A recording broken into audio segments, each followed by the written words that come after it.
ਮੈਂ ਤੁਹਾਨੂੰ ਚੰਗਾ ਆਦਮੀ ਨਹੀਂ ਬਣਾਉਣਾ ਚਾਹੁੰਦਾ, ਕਿਉਂਕਿ ਚੰਗਾ ਆਦਮੀ ਉਸੇ ਪਰਛਾਵੇਂ ਦਾ ਹਿੱਸਾ ਹੈ।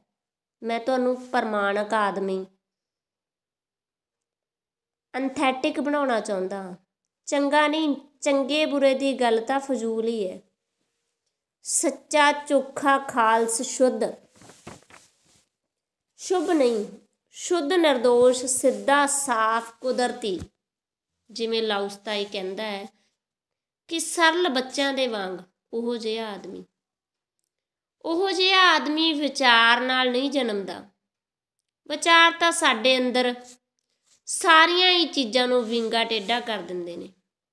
ਜਿਵੇਂ ਪਾਣੀ ਵਿੱਚ ਇੱਕ ਡੰਡੇ ਨੂੰ ਪਾਓ, ਪਾਉਂਦਿਆਂ ਹੀ ਪਾਣੀ ਵਿੱਚ ਡੰਡਾ ਤਿਰਛਾ ਦਿਖਾਈ ਦੇਣ ਲੱਗ ਪੈਂਦਾ ਹੈ।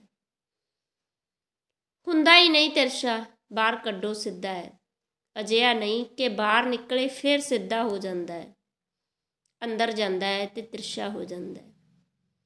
ਪਾਣੀ ਤਿਰਛਾ ਨਹੀਂ ਕਰ ਸਕਦਾ, ਲੇਕਿਨ ਪਾਣੀ ਵਿੱਚ, ਪਾਣੀ ਦੇ ਮਾਧਿਅਮ ਵਿੱਚ ਹਰ ਚੀਜ਼ ਤਿਰਛੀ ਹੋ ਕੇ ਦਿਸਣੀ ਸ਼ੁਰੂ ਹੋ ਜਾਂਦੀ ਹੈ। ਵਿਚਾਰ ਦਾ ਜੋ ਮਾਧਿਅਮ ਹੈ, ਉੱਥੇ ਹਰ ਚੀਜ਼ ਤਿਰਛੀ ਹੋ ਜਾਂਦੀ ਹੈ। ਧਿਆਨ ਦੇ ਮਾਧਿਅਮ ਵਿੱਚ ਚੀਜ਼ਾਂ ਉਹੋ ਜਿਹੀਆਂ ਦਿਖਾਈ ਦਿੰਦੀਆਂ ਹਨ ਜਿਹੋ ਜਿਹੀਆਂ ਵਿਚਾਰ ਦੇ ਮਾਧਿਅਮ ਵਿੱਚ ਉਸ ਤਰ੍ਹਾਂ ਦੀਆਂ ਦਿਸਦੀਆਂ ਹਨ, ਜਿਸ ਤਰ੍ਹਾਂ ਦੀਆਂ ਤੁਸੀਂ ਦੇਖਣਾ ਚਾਹੁੰਦੇ ਹੋ। ਤੁਸੀਂ ਉਹਨਾਂ ਨੂੰ ਵਿੰਗੀਆਂ ਟੇਢੀਆਂ ਕਰ ਦਿੰਦੇ ਹੋ, ਆਪਣੇ ਅਨੁਸਾਰ ਲੈ ਆਉਂਦੇ ਹੋ। ਖਿਆਲ ਰਹੇ, ਵਿਚਾਰ ਵਿੱਚ ਤੁਸੀਂ ਜੋ ਵੀ ਦੇਖਦੇ ਹੋ ਉਸ ਨੂੰ ਆਪਣੇ ਅਨੁਸਾਰ ਕਰ ਲੈਂਦੇ ਹੋ। ਜੇਕਰ ਤੁਸੀਂ ਗਲਤ ਹੋ ਤਾਂ ਸਭ ਗਲਤ ਹੋ ਜਾਂਦਾ ਹੈ। ਧਿਆਨ ਵਿੱਚ ਤੁਸੀਂ ਉਹੀ ਦੇਖਦੇ ਹੋ ਜਿਵੇਂ ਹੈ, ਤੁਹਾਨੂੰ ਉਸ ਦੇ ਅਨੁਸਾਰ ਹੋਣਾ ਪੈਂਦਾ ਹੈ। ਵਿਚਾਰ ਵਿੱਚ ਸਭ ਕੁਝ ਤੁਹਾਡੇ ਅਨੁਸਾਰ ਹੀ ਹੋ ਜਾਂਦਾ ਹੈ। ਧਿਆਨ ਵਿੱਚ ਤੁਹਾਨੂੰ ਵਜੂਦ ਦੇ ਅਨੁਸਾਰ ਹੋਣਾ ਪੈਂਦਾ ਹੈ। ਇਸ ਲਈ ਧਿਆਨ ਵਿੱਚ ਰੂਪ ਪਰਿਵਰਤਨ ਹੈ, ਪਰਛਾਵੇਂ ਨੂੰ ਮਿਟਾ ਸੁੱਟਣਾ ਹੈ, ਸਦੀਵੀਤਾ ਵਿੱਚ ਜਿਉਣਾ ਹੈ। ਕਿਵੇਂ ਮਿਟੇਗਾ ਇਹ ਪਰਛਾਵਾਂ? 3 ਗੱਲਾਂ ਧਿਆਨ ਵਿੱਚ ਰੱਖਣੀਆਂ ਜ਼ਰੂਰੀ ਹਨ। ਇੱਕ ਤਾਂ ਇਸ ਦਾ ਖਿਆਲ ਰਹੇ ਕਿ ਮੈਂ ਨਹੀਂ ਬੋਲ ਰਿਹਾ, ਇਹ ਮੇਰਾ ਪਰਛਾਵਾਂ ਬੋਲ ਰਿਹਾ ਹੈ। ਇਹ ਮੈਂ ਨਹੀਂ ਕਰ ਰਿਹਾ, ਇਹ ਮੇਰਾ ਪਰਛਾਵਾਂ ਕਰ ਰਿਹਾ ਹੈ। ਇਹ ਮੈਂ ਨਹੀਂ ਮੁਸਕਰਾਇਆ, ਮੇਰਾ ਪਰਛਾਵਾਂ ਮੁਸਕਰਾਇਆ ਹੈ। ਇਸ ਦਾ ਲਗਾਤਾਰ ਚੇਤਾ ਬਣਿਆ ਰਹੇ ਤਾਂ ਤੁਹਾਡੇ ਅਤੇ ਤੁਹਾਡੇ ਪਰਛਾਵੇਂ ਦੇ ਵਿਚਾਲੇ ਦੂਰੀ ਵੱਧਦੀ ਜਾਊਗੀ। ਇਹ ਚੇਤਾ ਹੀ ਫਾਸਲਾ ਬਣ ਜਾਏਗਾ। ਦੂਜੀ ਗੱਲ, ਇਹ ਜੋ ਪਰਛਾਵਾਂ ਹੈ ਤੁਹਾਡਾ, ਜੋ ਥਾਂ ਥਾਂ 'ਤੇ ਪ੍ਰਗਟ ਹੋ ਜਾਂਦਾ ਹੈ, ਚੰਗਾ ਹੋਵੇ ਇਸ ਨੂੰ ਸੰਬੰਧਾਂ ਵਿੱਚ ਪ੍ਰਗਟ ਕਰਨ ਦੀ ਬਜਾਏ ਇਕਾਂਤ ਵਿੱਚ ਪ੍ਰਗਟ ਹੋਣ ਦਿਓ, ਕਿਉਂਕਿ ਤਦ ਸੰਬੰਧ ਜਟਿਲ ਹੋ ਜਾਂਦੇ ਨੇ। ਮੇਰਾ ਅਨੁਭਵ ਹੈ, ਤੁਸੀਂ ਰੋਜ਼ 24 ਘੰਟੇ ਦੇ ਜਿਉਣ ਵਿੱਚ ਕੁਝ ਕਰੋਧ ਇਕੱਠਾ ਕਰ ਲੈਂਦੇ ਹੋ, ਜਿਵੇਂ ਆਦਮੀ ਧੂੜ ਇਕੱਠੀ ਕਰ ਲੈਂਦਾ ਹੈ। ਧੂੜ ਦੇ ਲਈ ਤਾਂ ਤੁਸੀਂ ਰੋਜ਼ ਇਸ਼ਨਾਨ ਕਰ ਲੈਂਦੇ ਹੋ, ਲੇਕਿਨ ਕ੍ਰੋਧ ਦੇ ਲਈ ਰੋਜ਼ ਤੁਸੀਂ ਕੀ ਕਰਦੇ ਹੋ? ਧੂੜ ਇਕੱਠੀ ਹੁੰਦੀ ਹੈ, ਸਰੀਰ ਨੂੰ ਧੋਂਦੇ ਹੋ, ਕੱਪੜੇ ਬਦਲ ਲੈਂਦੇ ਹੋ, ਮਨ ਉੱਤੇ ਧੂੜ ਇਕੱਠੀ ਹੁੰਦੀ ਹੈ। 24 ਘੰਟੇ ਦੇ ਜਿਉਣ ਵਿੱਚ ਧੂੜ ਇਕੱਠੀ ਹੋਵੇਗੀ, ਸੁਭਾਵਿਕ ਹੈ। ਇਸ ਮਨ ਦੀ ਧੂੜ ਲਾਉਣ ਲਈ ਤੁਸੀਂ ਕੀ ਕਰਦੇ ਹੋ? ਇਹ ਇਕੱਠੀ ਹੁੰਦੀ ਚਲੀ ਜਾਂਦੀ ਹੈ, ਇਕੱਠੀ ਹੁੰਦੀ ਚਲੀ ਜਾਂਦੀ ਹੈ, ਪਰਤ ਦਰ ਪਰਤ, ਪਰਤਾਂ ਜੰਮਦੀਆਂ ਚਲੀਆਂ ਜਾਂਦੀਆਂ। ਫਿਰ ਇਹ ਪਰਤਾਂ ਟੁੱਟ ਟੁੱਟ ਕੇ ਡਿੱਗਣ ਲੱਗਦੀਆਂ ਨੇ। ਉਹ ਕਾਰਨ ਬੇਮੌਕੇ ਕਿਤੇ ਵੀ ਡਿੱਗ ਜਾਂਦੀਆਂ, ਉਹਨਾਂ ਦਾ ਧਿਆਨ ਰੱਖੋ। ਉਹ ਤੁਹਾਡੇ ਪਰਛਾਵੇਂ ਦੀਆਂ ਪਰਤਾਂ ਹਨ ਜੋ ਭਾਰੀ ਹੋ ਗਈਆਂ ਹਨ, ਜਿਨ੍ਹਾਂ ਨੂੰ ਢੋਣਾ ਮੁਸ਼ਕਿਲ ਹੈ। ਕਦੇ ਖਿਆਲ ਕੀਤਾ ਹੈ? ਤੁਸੀਂ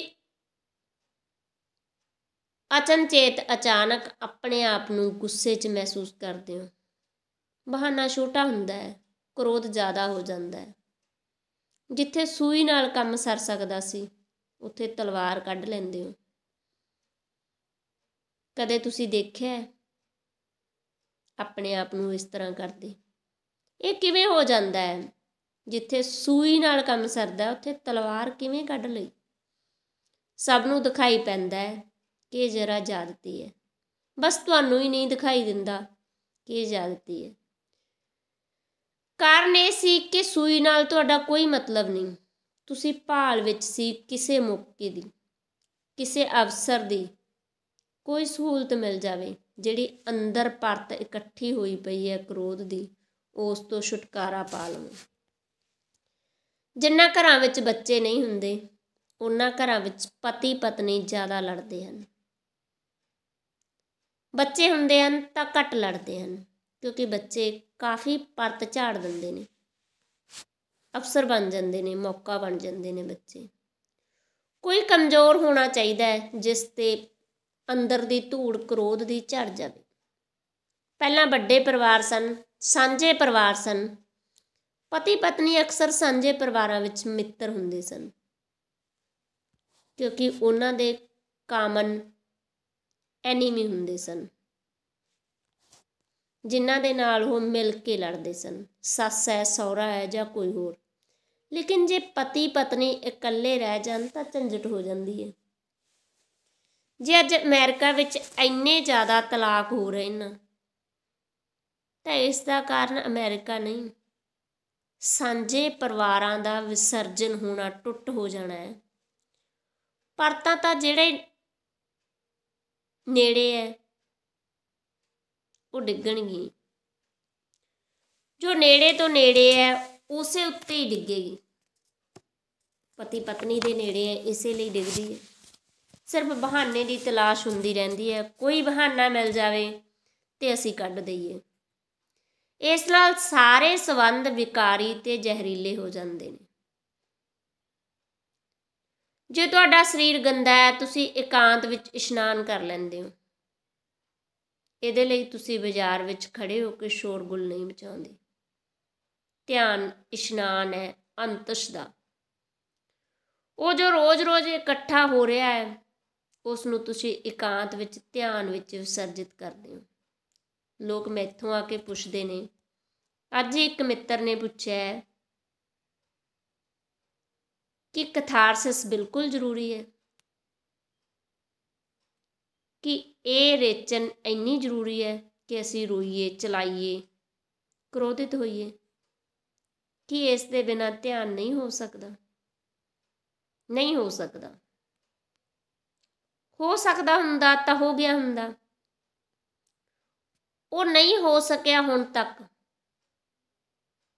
उस दा कारण यही परतां हन, एकांत विच झाड़ के असीं उस तो वख हो जाइए।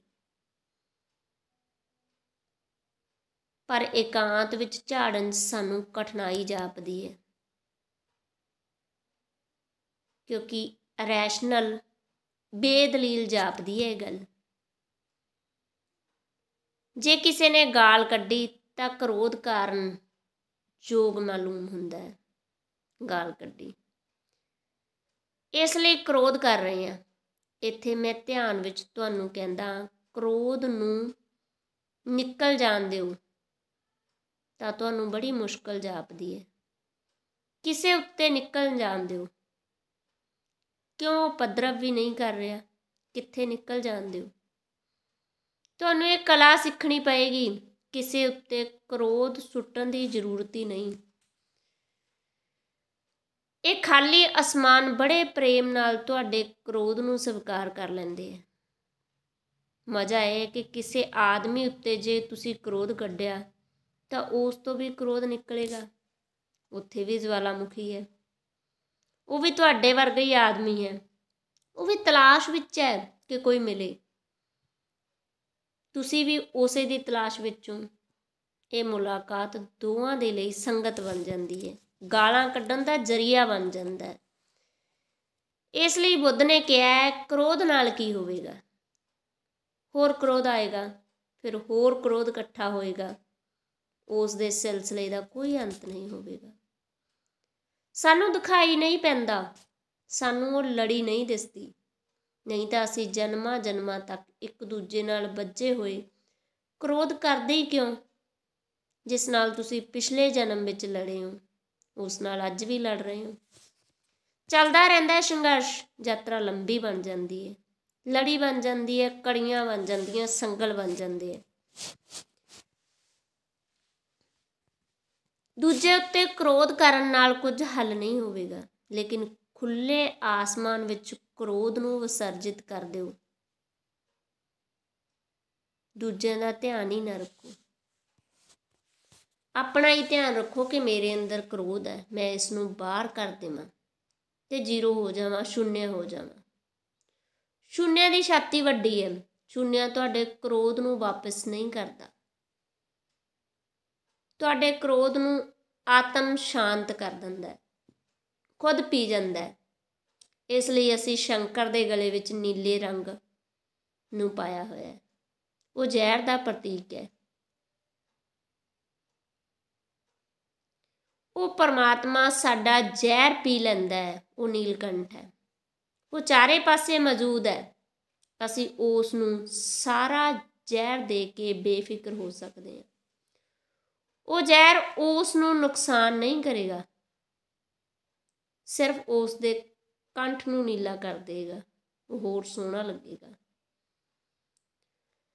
ਧਿਆਨ ਵਿੱਚ ਰੇਚਣ ਲਾਜ਼ਮੀ ਹੈ, ਕਿਉਂਕਿ ਉਹ ਇਸ਼ਨਾਨ ਹੈ ਅੰਦਰ ਦਾ। ਕ੍ਰੋਧ ਵੀ ਸ਼ੂਨਿਆ ਵਿੱਚ ਸੁੱਟੋ, ਦੁੱਖ ਵੀ, ਪੀੜ ਵੀ, ਸੰਤਾਪ ਵੀ, ਚਿੰਤਾ ਵੀ।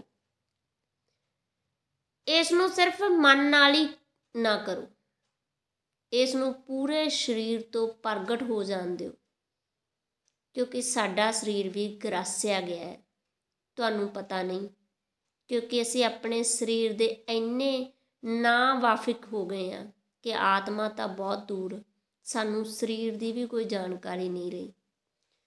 ਸਾਨੂੰ ਇਹ ਵੀ ਨਹੀਂ ਪਤਾ ਕਿ ਸਾਡੇ ਸਰੀਰ ਵਿੱਚ ਹੋ ਕੀ ਰਿਹਾ ਹੈ, ਅਸੀਂ ਕਰ ਕੀ ਰਹੇ ਹਾਂ। ਤੁਹਾਨੂੰ ਪਤਾ ਹੈ, ਮਨਸਵਿਦ ਕਹਿੰਦੇ ਹਨ, ਜਿਹੜੇ ਲੋਕ ਕ੍ਰੋਧ ਨੂੰ ਪੀ ਜਾਂਦੇ ਹਨ ਉਹਨਾਂ ਦੇ ਦੰਦ ਛੇਤੀ ਖਰਾਬ ਹੋ ਜਾਂਦੇ। ਹੁਣ ਦੰਦਾਂ ਦਾ ਕ੍ਰੋਧ ਨਾਲ ਕੀ ਲੈਣਾ ਦੇਣਾ, ਕੀ ਸੰਬੰਧ? ਪਰ ਹੈ ਲੈਣਾ ਦੇਣਾ, ਕਿਉਂਕਿ ਜਦ ਤੁਸੀਂ ਕ੍ਰੋਧ ਕਰਦੇ ਹੋ, ਤੁਸੀਂ ਖਿਆਲ ਕੀਤਾ ਹੈ, ਤੁਸੀਂ ਦੰਦ ਪਿਸਣਾ ਚਾਹੁੰਦੇ ਹੋ, ਤੁਹਾਡੇ ਦੰਦ ਕਿਸੇ ਚੀਜ਼ ਨੂੰ ਪਕੜਨਾ ਤੇ ਕੱਟਣਾ ਚਾਹੁੰਦੇ ਹਨ। ਜੇ ਤੁਸੀਂ ਠੀਕ ਕ੍ਰੋਧ ਵਿੱਚ ਵਹਿ ਜਾਵੋ ਤਾਂ ਤੁਸੀਂ ਕੱਟ ਹੀ ਖਾਵੋਗੇ। ਛੋਟੇ ਬੱਚੇ ਕੱਟ ਖਾਣਗੇ, ਇਸਤਰੀਆਂ ਕੱਟਣਗੀਆਂ, ਪੁਰਸ਼ ਨਹੀਂ ਕੱਟਦਾ, ਕਿਉਂਕਿ ਉਹਨਾਂ ਅੰਦਰ ਹੰਕਾਰ ਹੈ। ਚਿੱਤ ਤਾਂ ਉਹਨਾਂ ਦਾ ਵੀ ਕਰਦਾ ਹੈ ਕਿ ਉਹ ਕੱਟ ਲੈਣ, ਕਿਉਂਕਿ ਸਾਡੇ ਪਿੱਛੇ ਕਰੋੜਾਂ ਵਰ੍ਹਿਆਂ ਦੇ ਜਾਨਵਰਾਂ ਦਾ ਇਤਿਹਾਸ ਹੈ। ਪਸ਼ੂ ਤਾਂ ਜਦ ਕ੍ਰੋਧਿਤ ਹੋ ਜਾਂਦਾ ਹੈ, ਦੰਦਾਂ ਨਾਲ ਚੀਰੇਗਾ, ਪਾੜੇਗਾ। ਨਹੁੰ ਤੇ ਦੰਦ ਦੋਵੇਂ ਚੀਜ਼ਾਂ ਹਨ, ਦੋ ਹੀ ਹਥਿਆਰ ਉਸ ਕੋਲ ਹਨ। ਆਦਮੀ ਨੇ ਹੋਰ ਹਥਿਆਰ ਬਣਾ ਲਏ, ਇਸ ਲਈ ਦੋਨੋਂ ਹਥਿਆਰ ਉਹਦੇ ਬੇਕਾਰ ਹੋ ਗਏ। ਸਰੀਰ ਦੀ ਪ੍ਰਕਿਰਿਆ ਹੁਣ ਇਹ ਵੀ ਪੁਰਾਣੀ ਹੋ ਗਈ ਹੈ। ਜਿਵੇਂ ਹੀ ਕ੍ਰੋਧ ਆਉਂਦਾ ਹੈ, ਤੁਹਾਡੇ ਨਹੁੰਆਂ ਦੇ ਵੱਲ, ਦੰਦਾਂ ਦੇ ਵੱਲ ਨੂੰ ਜ਼ਹਿਰ ਫੈਲਣਾ ਸ਼ੁਰੂ ਹੋ ਜਾਂਦਾ ਹੈ। ਤੁਹਾਡੇ ਖੂਨ ਵਿੱਚ ਜ਼ਹਿਰ ਦੀਆਂ ਗੰਢਾਂ ਕੰਮ ਕਰਨੀਆਂ ਸ਼ੁਰੂ ਹੋ ਜਾਂਦੀਆਂ ਨੇ। ਤੁਹਾਡੇ ਨਹੁੰਆਂ ਤੇ ਦੰਦਾਂ ਵੱਲ ਨੂੰ ਦੌੜਨ ਲੱਗਦਾ ਹੈ। ਤੁਹਾਡੇ ਸਰੀਰ ਨੂੰ ਕੁਝ ਵੀ ਪਤਾ ਨਹੀਂ ਲੱਗਦਾ। ਤੁਹਾਡੇ ਕੋਲ ਸਰੀਰ ਤਾਂ ਪਸ਼ੂ ਦਾ ਹੀ ਹੈ, ਇਹ ਸਾਰੀ ਵਿਵਸਥਾ ਤਾਂ ਪਸ਼ੂ ਦੀ ਹੀ ਹੈ। ਉਹ ਉਵੇਂ ਹੀ ਕੰਮ ਕਰਦਾ ਹੈ ਜਿਵੇਂ ਤਦ ਕਰਦਾ ਸੀ, ਜਦ ਤੁਸੀਂ ਦੁਸ਼ਮਣ ਦੇ ਗਲੇ ਵਿੱਚ ਬੁਰਕ ਭਰ ਲੈਂਦੇ ਸੀ, ਨਹੁੰਆਂ ਨਾਲ ਉਸ ਦਾ ਢਿੱਡ ਪਾੜ ਧਰਦੇ ਸੀ। ਹੁਣ ਵੀ ਤੁਹਾਡਾ ਸਰੀਰ ਉਵੇਂ ਹੀ ਕੰਮ ਕਰਦਾ ਹੈ, ਪਰ ਹੁਣ ਤੁਸੀਂ ਨਾ ਤਾਂ ਦੰਦਾਂ ਦਾ ਇਸਤੇਮਾਲ ਕਰਦੇ ਹੋ ਤੇ ਨਾ ਨਹੁੰਆਂ ਦਾ। ਤੁਸੀਂ ਹੋਰ ਕੁਸ਼ਲ ਹਥਿਆਰ ਬਣਾ ਲਏ ਨੇ, ਹੋਰ ਕੁਸ਼ਲ ਦੰਦ ਕੱਢ ਲਏ ਨੇ, ਨਹੁੰ ਕੱਢ ਲਏ ਨੇ। ਅਸੀਂ ਤਾਂ ਹਾਈਡਰੋਜਨ ਬੰਬ ਤੱਕ ਪਹੁੰਚ ਗਏ ਹਾਂ। ਅਸੀਂ ਕਾਫੀ ਲੰਬੀ ਯਾਤਰਾ ਕਰ ਲਈ ਹੈ, ਲੇਕਿਨ ਸਾਡਾ ਜ਼ਹਿਰ ਜੋ ਸਾਡੇ ਅੰਦਰ ਪੈਦਾ ਹੋ ਰਿਹਾ ਹੈ, ਉਸ ਨੂੰ ਹਾਈਡਰੋਜਨ ਬੰਬ ਤਾਂ ਪੀ ਨਹੀਂ ਸਕਦਾ। ਉਹ ਤੁਹਾਡੇ ਸਰੀਰ ਵਿੱਚ ਭਰ ਜਾਂਦਾ ਹੈ। ਵਿਲਹੇਮ ਰੇਕ ਜਿਨ੍ਹਾਂ ਲੋਕਾਂ ਨੂੰ ਕ੍ਰੋਧ ਦੀ ਆਦਤ ਹੈ, ਉਹਨਾਂ ਦੇ ਦੰਦ ਤੇ ਮਸੂੜਿਆਂ ਨੂੰ ਦਬਾਉਂਦਾ ਸੀ, ਤੇ ਦਬਾਉਣ ਨਾਲ ਹੀ ਉਹ ਆਦਮੀ ਚੀਕਣ ਲੱਗਦਾ ਸੀ, ਹੋਰ ਕ੍ਰੋਧਿਤ ਹੋ ਜਾਂਦਾ ਸੀ। ਵਿਲਹੇਮ ਰੇਕ ਨੂੰ ਆਪਣੇ ਆਸ-ਪਾਸ 2 ਆਦਮੀ ਰੱਖਣੇ ਪੈਂਦੇ ਸੀ ਜਦ ਉਹ ਮਰੀਜ਼ ਦਾ ਇਲਾਜ ਕਰਦਾ। ਆਦਮੀ ਚੀਕਣ ਲੱਗਦਾ ਸੀ, ਕਿਉਂਕਿ ਉਹ ਆਦਮੀ ਜਦ ਠੀਕ ਕ੍ਰੋਧ ਨਾਲ ਭਰ ਜਾਂਦਾ ਸੀ ਤਦ ਜਿਹੜਾ ਵੀ ਬੰਦੇ ਨੇੜੇ ਹੁੰਦਾ ਬਲਹੇਮ ਰੇਖ ਉਸੇ 'ਤੇ ਹਮਲਾ ਕਰ ਦਿੰਦਾ ਸੀ। ਤਾਂ ਉਸ ਨੂੰ ਸੁਰੱਖਿਆ ਦੀ ਖਾਤਰ 2 ਆਦਮੀ ਰੱਖਣੇ ਪੈਂਦੇ ਸੀ। ਇਹ ਸਭ ਤੁਹਾਡੇ ਅੰਦਰ ਵੀ ਭਰਿਆ ਹੈ। ਮੈਂ ਕਿਸੇ ਹੋਰ ਦੇ ਸੰਬੰਧ ਵਿੱਚ ਨਹੀਂ ਕਹਿ ਰਿਹਾ, ਇਹ ਗੱਲ ਤੁਹਾਡੀ ਹੋ ਰਹੀ ਹੈ। ਨਰੋਲ ਤੁਹਾਡੀ, ਸਿੱਧੀ ਤੁਹਾਡੀ। ਮਨ ਕਹਿੰਦਾ ਹੈ ਕਿਸੇ ਹੋਰ ਦੇ ਬਾਬਤ ਕਹਿ ਰਹੇ ਹਨ। ਬਿਲਕੁਲ ਠੀਕ ਕਹਿ ਰਹੇ ਹਨ। ਇੱਥੇ ਦੂਜੇ ਦੀ ਚਰਚਾ ਨਹੀਂ, ਤੁਹਾਡੀ ਸਿੱਧੀ ਚਰਚਾ ਹੈ। ਇਹ ਸਭ ਵੀ ਨਿਕਲ ਜਾਣਾ ਜ਼ਰੂਰੀ ਹੈ, ਤਦ ਹੀ ਹੌਲੇ ਹੋ ਪਾਉਂਗੇ। ਤਾਂ ਜਦ ਧਿਆਨ ਦੇ ਲਈ ਮੈਂ ਕਹਿੰਦਾ ਹਾਂ ਤੁਸੀਂ ਆਪਣੇ ਸਰੀਰ ਨੂੰ ਸ਼ੁਦਾਈ ਹੋ ਜਾਣ ਦਿਓ, ਤਾਂ ਮੇਰਾ ਮਕਸਦ ਹੈ ਤੁਹਾਡੇ ਸਰੀਰ ਵਿੱਚ ਜਿੱਥੇ ਜਿੱਥੇ ਕੁਝ ਵੀ ਦਬਿਆ ਪਿਆ ਹੈ, ਕ੍ਰੋਧ ਦਬਿਆ ਪਿਆ ਹੈ, ਹਿੰਸਾ ਦਬੀ ਪਈ ਹੈ, ਵੈਰ ਵਿਰੋਧ ਦਬਿਆ ਪਿਆ ਹੈ, ਜ਼ਹਿਰ ਦਬੀ ਪਈ ਹੈ, ਨਫ਼ਰਤ ਦਬੀ ਪਈ ਹੈ, ਉਹ ਸਭ ਨਿਕਲ ਜਾਣ ਦਿਓ। ਤੁਸੀਂ ਹੌਲੇ ਹੋ ਜਾਓਗੇ। ਉਸ ਹੌਲੇਪਨ ਦੇ ਵਿੱਚ ਹੀ ਪਹਿਲੀ ਦਫਾ ਤੁਹਾਨੂੰ ਅੰਦਰਲੇ ਇਸ਼ਨਾਨ ਦਾ ਪਤਾ ਲੱਗੇਗਾ। ਧਿਆਨ ਅੰਦਰ ਦਾ ਇਸ਼ਨਾਨ ਹੈ, ਰੇਚਨ ਲਾਜ਼ਮੀ ਹੈ, ਤਦੇ ਅੱਗੇ ਦੀ ਯਾਤਰਾ ਹੋ ਸਕਦੀ ਹੈ। ਅਸੀਂ ਮੰਦਰ ਜਾਂਦੇ ਹਾਂ, ਇਸ਼ਨਾਨ ਕਰਕੇ ਜਾਂਦੇ ਹਾਂ। ਕੋਈ ਨਹੀਂ ਪੁੱਛਦਾ ਕਿ ਇਸ਼ਨਾਨ ਕਰਕੇ ਜਾਣ ਦੀ ਕੀ ਲੋੜ ਹੈ। ਜਾ ਸਕਦੇ ਹੋ ਮੰਦਰ ਤੁਸੀਂ ਬਿਨਾਂ ਨਹਾਤੇ ਵੀ, ਬਿਨਾਂ ਇਸ਼ਨਾਨ ਕੀਤੇ ਵੀ, ਲੇਕਿਨ ਤਦ ਮੰਦਰ ਵਿੱਚ ਤੁਸੀਂ ਹੋਵੋਗੇ ਵੀ ਤਾਂ ਮੰਦਰ ਦੇ ਵਿੱਚ ਪ੍ਰਵੇਸ਼ ਨਹੀਂ ਕਰ ਪਾਵੋਗੇ, ਕਿਉਂਕਿ ਮੰਦਰ ਦੇ ਵਿੱਚ ਪ੍ਰਵੇਸ਼ ਲਈ ਜਿਹੜਾ ਆਪਣੇ ਆਪ ਨੂੰ ਥੋੜ੍ਹਾ ਸਾਫ਼ ਸੁਥਰਾ ਕਰਕੇ ਨਹੀਂ ਗਿਆ, ਆਸ ਵਿੱਚ ਗਿਆ ਹੋਵੇਗਾ ਤਾਂ ਮੰਦਰ ਉਸ ਨੂੰ ਸਾਫ਼ ਸੁਥਰਾ ਕਰ ਦੇਵੇ ਤਾਂ ਉਹ ਨਾ ਸਮਝੇ। ਜੋ ਅਸੀਂ ਮੰਗਦੇ ਹਾਂ ਵਜੂਦ ਤੋਂ, ਉਸ ਦੀ ਤਿਆਰੀ ਵੀ ਹੋਣੀ ਚਾਹੀਦੀ ਹੈ ਸਾਡੀ। ਸਾਨੂੰ ਉਹੀ ਮਿਲ ਸਕਦਾ ਹੈ ਜਿਸ ਦੇ ਅਸੀਂ ਲਾਇਕ ਹਾਂ, ਜਿਸ ਦੇ ਲਈ ਅਸੀਂ ਤਿਆਰ ਹੋ ਗਏ ਹਾਂ। ਲੇਕਿਨ ਉਹ ਬਾਹਰ ਦਾ ਇਸ਼ਨਾਨ ਤਾਂ ਠੀਕ ਹੈ, ਅੰਦਰ ਦਾ ਇਸ਼ਨਾਨ ਵੀ ਬੇਹੱਦ ਜ਼ਰੂਰੀ ਹੈ। ਮੰਦਰ ਵਿੱਚ ਜਾਣ ਤੋਂ ਪਹਿਲਾਂ ਅੰਦਰ ਤੁਸੀਂ ਇੰਨੇ ਰੋਗ ਇਕੱਠੇ ਕਰ ਰੱਖੇ ਹਨ। ਜਦ ਮੈਂ ਕਹਿੰਦਾ ਰੋਗ ਤਾਂ ਮੈਂ ਕੋਈ ਉਪਮਾ ਦਾ ਉਪਯੋਗ ਨਹੀਂ ਕਰ ਰਿਹਾ, ਕੋਈ ਪ੍ਰਤੀਕ ਨਹੀਂ ਕਹਿ ਰਿਹਾ। ਠੀਕ ਇਹੀ ਲਫ਼ਜ਼ੀ ਅਰਥ ਹੈ ਮੇਰਾ, ਰੋਗ ਇਕੱਠੇ ਕਰ ਰਹੇ ਹਨ। ਹੁਣ ਤਾਂ ਜਾਣਿਆ ਗਿਆ ਹੈ ਕਿ ਆਦਮੀ ਦੇ 50 ਤੋਂ 90% ਰੋਗ ਮਨ ਤੋਂ ਹੀ ਪੈਦਾ ਹੋ ਰਹੇ ਹਨ। ਨਤੀਜੇ ਹੁੰਦੇ ਹਨ ਸਰੀਰ ਵਿੱਚ, ਕਿਉਂਕਿ ਮਨ ਤੋਂ ਜ਼ਹਿਰ ਹੌਲੀ ਹੌਲੀ ਸਰੀਰ ਵਿੱਚ ਰਿਸ ਜਾਂਦਾ ਹੈ, ਭਰ ਜਾਂਦਾ ਹੈ। ਸਰੀਰ ਵਿੱਚ ਦੂਰਰਸੀ ਨਤੀਜੇ ਹੁੰਦੇ ਹਨ। ਇੱਥੇ ਜੋ ਧਿਆਨ ਵਿੱਚ ਰਿਚਣ ਦਾ ਅਸੀਂ ਪ੍ਰਯੋਗ ਕਰ ਰਹੇ ਹਾਂ, ਜੇਕਰ ਤੁਸੀਂ ਹਿਰਦੇ ਪੂਰਵਕ ਕਰ ਸਕੋ ਤਾਂ ਤੁਹਾਡੇ ਮਨ ਦਾ ਸ਼ੁੱਧੀਕਰਨ ਹੋਵੇਗਾ। ਤੁਸੀਂ ਪਾਵੋਗੇ ਤੁਹਾਡਾ ਸਰੀਰ ਵੀ ਸਿਹਤ ਦੇ ਨਵੇਂ ਆਯਾਮ ਤੁਸੀਂ ਪਾ ਸਕਦੇ ਹੋ। ਤੁਹਾਡੀਆਂ ਬਹੁਤ ਸਾਰੀਆਂ ਬਿਮਾਰੀਆਂ ਮਿਟ ਸਕਦੀਆਂ ਨੇ ਤੁਹਾਡੇ ਰੇਚਣ ਨਾਲ। ਉਹ ਜਿਹੜੇ ਬਹੁਤ ਸਾਰੇ ਰੋਗਾਂ ਨੇ ਤੁਹਾਨੂੰ ਜਕੜਿਆ ਹੋਇਆ, ਸਭ ਵਿਦਾ ਹੋ ਜਾਣਗੇ। ਜਿਵੇਂ ਮੈਂ ਮਿਸਾਲ ਦੇ ਤੌਰ 'ਤੇ ਕਹਿੰਦਾ, ਜੇ ਤੁਹਾਨੂੰ ਅਸਥਮਾ ਹੈ ਤਾਂ ਉਸ ਦਾ ਮਤਲਬ ਹੈ ਸਾਹ ਅਤੇ ਮਨ ਵਿੱਚ ਕਿਤੇ ਨਾ ਕਿਤੇ ਕੋਈ ਸੰਬੰਧੀ ਬੇਕਾਰੀ ਹੋ ਗਈ ਹੈ, ਕਿਤੇ ਨਾ ਕਿਤੇ ਕੋਈ ਸੰਬੰਧ ਟੁੱਟ ਗਿਆ ਹੈ, ਕੋਈ ਅੜਚਨ ਆ ਗਈ ਹੈ। ਜੇ ਗਹਿਰੇ ਸਾਹ ਦਾ ਤੁਸੀਂ ਠੀਕ ਤਰ੍ਹਾਂ ਪ੍ਰਯੋਗ ਕਰੋ ਤਾਂ ਅੜਚਨ ਟੁੱਟ ਜਾਏਗੀ, ਉਹ ਹਟ ਜਾਏਗਾ। ਜੇ ਤੁਹਾਨੂੰ ਸਿਰ ਦਰਦ ਬਣਿਆ ਹੋਇਆ ਹੈ, ਉਸ ਦਾ ਅਰਥ ਹੈ ਤੁਸੀਂ 100 ਚੋਂ 90% ਅਜਿਹੀਆਂ ਚਿੰਤਾਵਾਂ 'ਚ ਘਿਰ ਗਏ ਹੋ ਜੋ ਕੀੜੇ ਵਾਂਗ ਸਿਰ ਨੂੰ ਅੰਦਰੋਂ ਅੰਦਰੀ ਖਾਈ ਤੁਰੇ ਜਾਂਦੇ ਨੇ। ਜੇ ਤੁਸੀਂ ਬੋਝਲ ਹੋ, ਭਾਰੇ ਹੋ ਗਏ ਹੋ, ਤਾਂ ਉਸ ਦੇ ਸੂਤਰ ਕਿਤੇ ਨਾ ਕਿਤੇ ਤੁਹਾਡੇ ਮਨ ਵਿੱਚ ਹਨ। ਤੁਹਾਡੇ ਮਨ ਵਿੱਚ ਜੋ ਵਾਪਰ ਰਿਹਾ ਉਹ ਸਰੀਰ ਨਾਲ ਜੁੜ ਗਿਆ ਹੈ। ਇਹ ਰਿੰਜਨ ਜੇਕਰ ਹੋ ਸਕੇ ਤਾਂ ਹੀ ਤੁਹਾਨੂੰ ਪਤਾ ਲੱਗ ਸਕੇਗਾ ਤੁਸੀਂ ਕੁਝ ਹੋਰ ਹੋ ਅਤੇ ਸਰੀਰ ਕੁਝ ਹੋਰ ਹੈ। ਕਿਉਂ? ਕਿਉਂਕਿ ਇਸ ਰਿੰਜਨ ਦੇ ਹੁੰਦਿਆਂ ਹੀ ਤੁਹਾਡੇ ਅਤੇ ਤੁਹਾਡੇ ਸਰੀਰ ਦੇ ਦਰਮਿਆਨ ਜੋ ਹਜ਼ਾਰਾਂ ਤਰ੍ਹਾਂ ਦੇ ਗੱਠਜੋੜ ਹੋ ਗਏ ਹਨ ਰੋਗਾਂ ਦੇ, ਉਹ ਟੁੱਟ ਜਾਣਗੇ। ਤੁਸੀਂ ਰੋਗਾਂ ਦੇ ਕਾਰਨ ਹੀ ਸਰੀਰ ਨਾਲ ਜੁੜੇ ਹੋ। ਤੁਹਾਨੂੰ ਸਰੀਰ ਦੇ ਨਾਲ ਜੋੜਨ ਦੀ ਜੋ ਮੌਲਿਕ ਸੰਨ ਹੈ, ਜੋੜ ਹੈ, ਉਹ ਰੋਗ ਹੈ। ਅਸੀਂ ਆਪਣੇ ਮੁਲਕ ਵਿੱਚ ਉਸ ਨੂੰ ਕਰਮਾਂ ਦਾ ਸਿਲਸਿਲਾ ਕਹਿੰਦੇ ਹਾਂ। ਪਾਪਾਂ ਦੀ ਲੜੀ ਕਿਹਾ ਹੈ ਲੋਕਾਂ ਨੇ ਇਹਨੂੰ। ਜਿਸ ਤੋਂ ਅਸੀਂ ਸਰੀਰ ਦੇ ਨਾਲ ਜੁੜੇ ਹਾਂ, ਉਸ ਨੂੰ ਵੀ ਨਵੀਂ ਭਾਸ਼ਾ ਵਿੱਚ ਅਸੀਂ ਰੋਗ ਕਹਿ ਸਕਦੇ ਹਾਂ, ਬਿਮਾਰੀ ਕਹਿ ਸਕਦੇ ਹਾਂ। ਅਸੀਂ ਅਜਿਹਾ ਜਾਣਿਆ ਹੈ ਇਸ ਦੇਸ਼ ਵਿੱਚ ਕਿ ਅਸੀਂ ਬਿਮਾਰ ਹਾਂ, ਇਸ ਲਈ ਸਰੀਰ ਵਿੱਚ ਹਾਂ। ਜਿਸ ਦਿਨ ਅਸੀਂ ਬਿਮਾਰੀ ਨਹੀਂ ਹੋਵਾਂਗੇ, ਉਸ ਦਿਨ ਅਸੀਂ ਸਰੀਰ ਵਿੱਚ ਵੀ ਨਹੀਂ ਹੋਵਾਂਗੇ। ਇਸ ਲਈ ਇਸ ਮੁਲਕ ਦੀਆਂ ਹਜ਼ਾਰਾਂ ਸਾਲ ਦੀਆਂ ਪ੍ਰਾਰਥਨਾਵਾਂ ਹੋ ਰਹੀਆਂ ਨੇ ਕਿ ਹੇ ਪ੍ਰਭੂ, ਕਦ ਆਵਾਗਮਨ ਤੋਂ ਮੁਕਤੀ ਹੋਵੇਗੀ। ਆਵਾਗਮਨ ਤੋਂ ਮੁਕਤੀ ਦਾ ਅਰਥ ਹੈ ਕਿ ਕਦੋਂ ਛਿਣ ਆਏਗਾ, ਕਦੋਂ ਪਲ ਆਏਗਾ ਜਦ ਸਰੀਰ ਨਾਲ ਬੰਨਣ ਵਾਲਾ ਇੱਕ ਵੀ ਰੋਗ ਨਾ ਰਹਿ ਜਾਏ, ਮੇਰੀ ਕਿਸ਼ਤੀ ਪੂਰੀ ਤਰ੍ਹਾਂ ਛੁੱਟ ਜਾਏ, ਕਿਤੇ ਵੀ ਕੰਡੇ ਨਾਲ ਕੋਈ ਰੱਸੀ ਬੰਨੀ ਨਾ ਰਹਿ ਜਾਏ, ਤਦ ਮੇਰੀ ਕਿਸ਼ਤੀ ਆਨੰਦ ਦੀ ਯਾਤਰਾ ਵਿੱਚ ਨਿਕਲ ਪਵੇਗੀ। ਇਹ ਧਿਆਨ ਦੇ ਇਲਾਵਾ ਨਾ ਕਦੇ ਹੋਇਆ ਹੈ ਤੇ ਨਾ ਕਦੇ ਹੋ ਸਕਦਾ ਹੈ। ਜਿੰਨਾ ਜ਼ਿਆਦਾ ਤੁਸੀਂ ਸੱਭਿਆ ਹੋ ਗਏ, ਸਮਾਜਿਕ ਹੋ ਗਏ, ਓਨੇ ਹੀ ਜ਼ਿਆਦਾ ਰੇਚਣ ਦੀ ਜ਼ਰੂਰਤ ਹੈ।